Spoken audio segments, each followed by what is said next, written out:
বিজেপিয়ে গৰুৰ মাংস খোৱা ইলেকশ্যন জিকিব।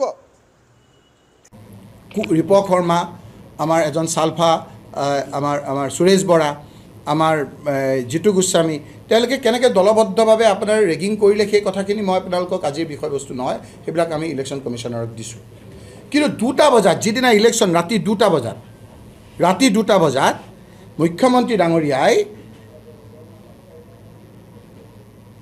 এই মিয়া বুলি কোৱা লোকসকলৰ বুৰ্খা পিন্ধা বহুত মানুহক সেইদিনা মাজুলী বুলি এটুকুৰ জেগাত জইন কৰাইছে। আপোনালোকে এইখিনি কৰক, কৰি পেলাই আহক। আপোনালোকৰ তাত মই দাৱাত খাম।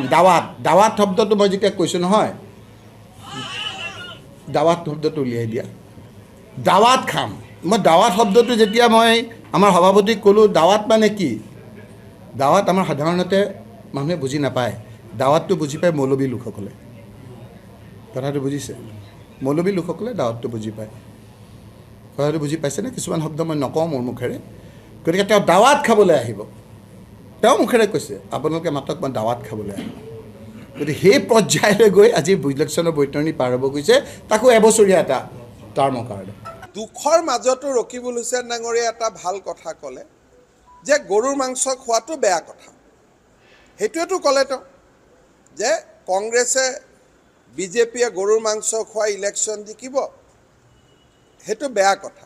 তাৰমানে মই প্ৰশ্ন কৰিম, ইমান দিন চামুগুৰিত কংগ্ৰেছে গৰুৰ মাংস খুৱাই জিকাই আছিল নেকি? তেওঁতো চামুগুৰি সমষ্টিটো ভালকৈ জানে। তাৰমানে চামুগুৰিৰ ইলেকশ্যন গৰুৰ মাংস খুৱাই জিকিব পাৰে নেকি? মই ৰকিবুল হুছেইন ডাঙৰীয়াক ক'ম যে গৰুৰ মাংসটো বেন কৰিব লাগে। তেওঁৱে যিহেতু ক'লে যে এইটো বেয়া বস্তু, গতিকে মোক মাত্ৰ এখন লিখি দিয়ক ৰকিবুল হুছেইন ডাঙৰীয়াই, না বিজেপিয়ে গৰুৰ মাংসৰ কথা ক'ব লাগে, নে কংগ্ৰেছে গৰুৰ মাংস ক'ব লাগে। অসমতে গৰুৰ মাংসটো একেদিনাই মই বন্ধ কৰি দিওঁ, কোনেও খাব নালাগে, লেঠা মৰি গ'ল।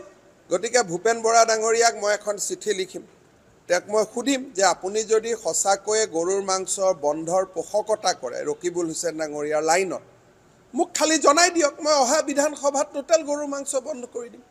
না বিজেপিয়ে খুৱাব লাগে, না এজিপিয়ে খুৱাব লাগে, না CPM-এ খুৱাব লাগে, না হিন্দুৱে খাব লাগে, না মুছলমানে খাব লাগে, না খ্ৰীষ্টিয়ানে খাব লাগে, লেঠাই বন্ধ কৰি দিয়ক না।